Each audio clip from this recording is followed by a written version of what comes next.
Hello, everyone. Welcome to Real Deal, clip number 76. This is a special edition of Real Deal Church with Brother Dwight Refiner's Fire. And so that we are clear, in Real Deal Church, Bahamas, we don't run from national issues at this pulpit. We will address them head on. And we can cut it straight down the line. We can separate the sheep from the goat.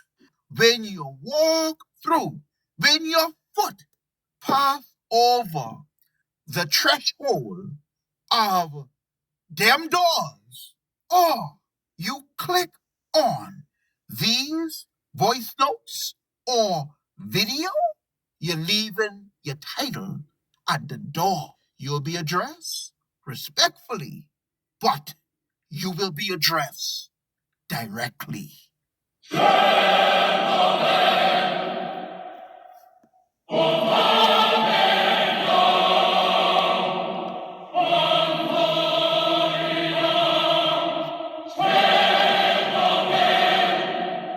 Mr. Prime Minister, I will note for the record that I have seen many photo ops with you meeting with many pastors and spiritual leaders in the community.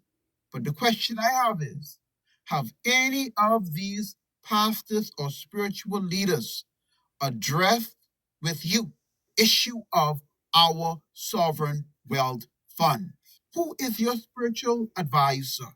Because at this point, either you have a spiritual advisor that's advising you wrong and you're following their advice, or you have a spiritual advisor that's actually giving you good advice, but you're not taking it. So at this point, I would say to you, pay attention, listen carefully. Sir, what I see is a similarity between what you did with our inheritance and what Ahab did to Naboth with his inheritance. All right? Follow me carefully, Mr. Prime Minister. 1 Kings chapter 21 and verse 1 says, "And it came to pass after these things that Naboth the Jezreelite had a vineyard which was in Jezreel, hard by the palace of Ahab, king of Samaria." Now note for the record, this vineyard in question, it's actually Naboth's inheritance. It was passed down from his ancestors to him. It's his inheritance. Okay? Verse 2. "And Ahab spake unto Naboth, saying, Give me thy vineyard inheritance, that I may have it for a garden of herbs, because it is near unto my house, and I will give thee for it a better vineyard than it. Or, if it seems good to thee, I will give thee the worth of it in money.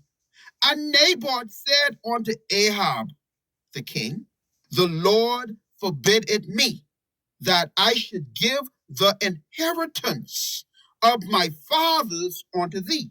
And verse 4 says, "And Ahab came into his house heavy and displeased because of the word which Naboth the Jezreelite had spoken to him.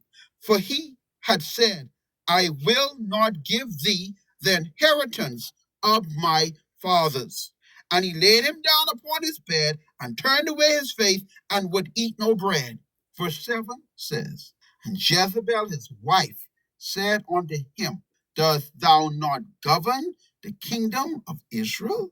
Arise, eat bread, and let thine heart be merry. I will give thee the vineyard of Naboth the Jezreelite." So she wrote letters in Ahab's name and sealed them with his seal, and sent the letters unto the elders and to the nobles that were in his city, dwelling with Naboth. And drop down now to verse 11. "And the men of his city, even the elders and the nobles who were the inhabitants in his city, did as Jezebel had sent unto them, and as it was written in the letters which she had sent on to them.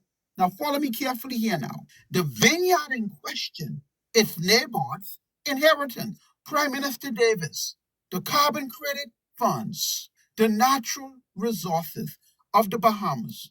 It's the inheritance of the Bahamian people. It don't belong to no one person. It belongs to every Bahamian. It's our inheritance. Now, you've coveted what rightfully belonged to the Bahamian people. You have devised a plan, a scheme, to which Jezebel represent those that come into league and scheme with you. He knew, was a part of a group that knew something different on another level. Eventually, okay, but like I said in my research, I found out, I discovered it. But so he always had tremendous vision and tremendous insight, and so he always had a plan.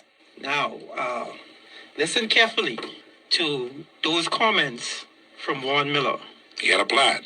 He indicated that the Prime Minister and a group were planning around these carbon credits years before they came to power. Yes, sir. They are people in your inner circle.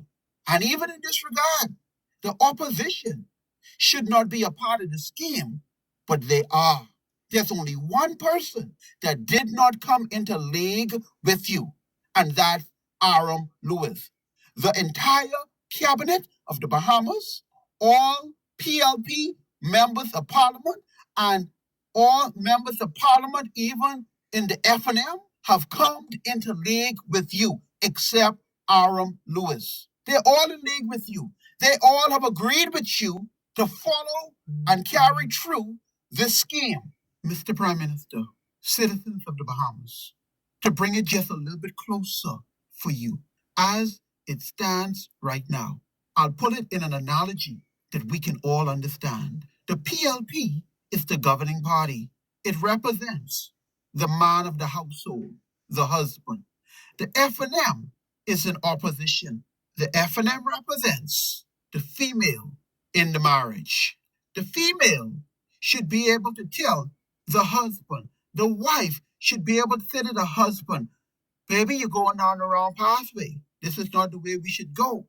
This is not right. But she said nothing. She sided with the husband, who knowingly, he going down the wrong pathway. And the wife have no moral ground, no standard about herself to say, you're going down the wrong pathway. She should have been in opposition. The FNM should have been in opposition. She went along with the scheme, except for the one fraction of a man, the one man, Ahab Lewis, is the only one that did not go along with the scheme.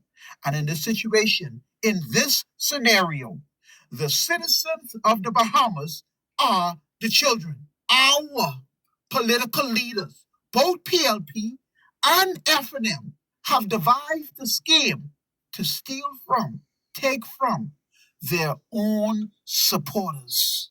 The children that put them in office, the children that support them, that cast ballot to vote for them. They have devised a scheme to take away your inheritance, the thing that rightfully belonged to you. Follow me carefully now, children of the nation. In every household, remember, mommy and daddy always got a favorite. There's only one favorite in every household.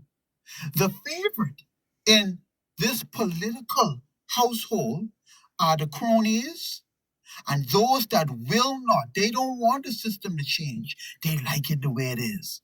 But remember, they are not the majority. They are very few in number. They like it the way it is. They're the favorite. They get the contracts. They get the special treatment and all the perks. But remember, they are very few in number compared to the masses. I'll say it again.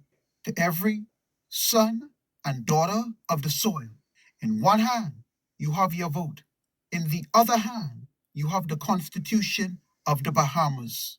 Use what you have in your hands. When the clarion call is made, show up 10,000 plus strong. Stop the